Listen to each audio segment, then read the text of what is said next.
The fear of rejection is not irrational. There is an evolutionary explanation why both men and women are afraid of being rejected. In the past, being rejected by your tribe or community could mean the difference between life and death. Throughout most of history, humans have relied heavily on one another for our survival. Survival was of the utmost importance. Being rejected by a potential mating partner had tremendous consequences. There were only so many eligible and desirable members of the opposite sex.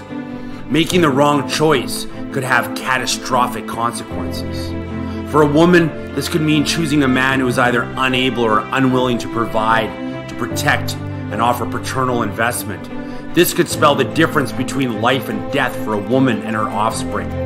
For a man, being rejected by an eligible female was a clear indication that he was perceived as inadequate by a woman who knew exactly who he was. This woman would have likely been someone he had been raised with in the same tribe and community. It would not take long before everyone in the community knew that you had been rejected and that you had been deemed insufficient.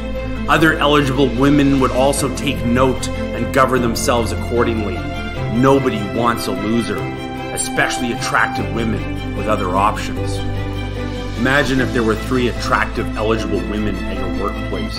If you were to ask out one and she were to say no, it wouldn't take long before the other women would know what had happened. Your chances of now getting a positive response from one of the other women would be severely diminished.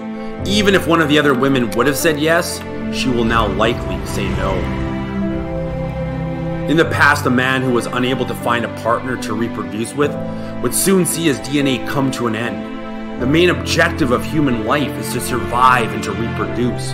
Reproduction is how we survive beyond our own death. Not being able to reproduce was, in the past, quite literally a life and death situation. However, there is good news.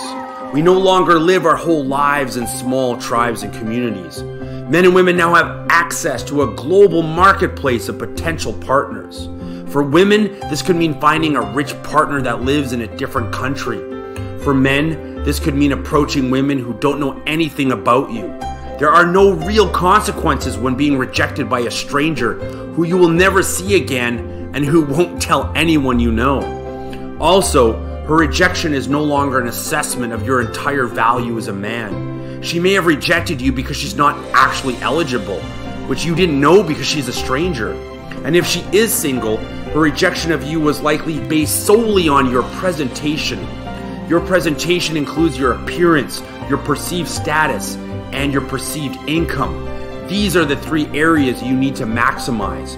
For a man, physical appearance is more important than ever before when approaching a woman. She has little else to go by when making her assessment. It is more difficult for a woman to assess your status and income when you are meeting for the first time. Therefore, a woman will be subconsciously looking for as many clues as possible.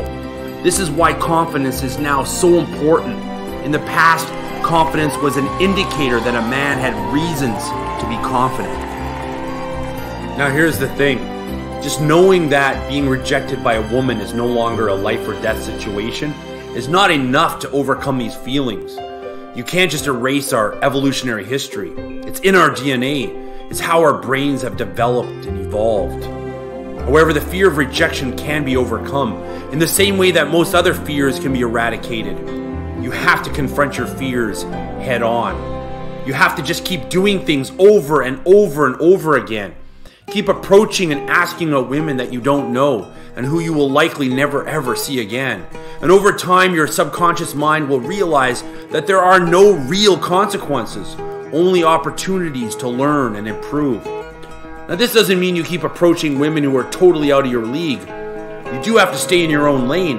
However, you now have access to more women than the greatest kings and warlords of the past.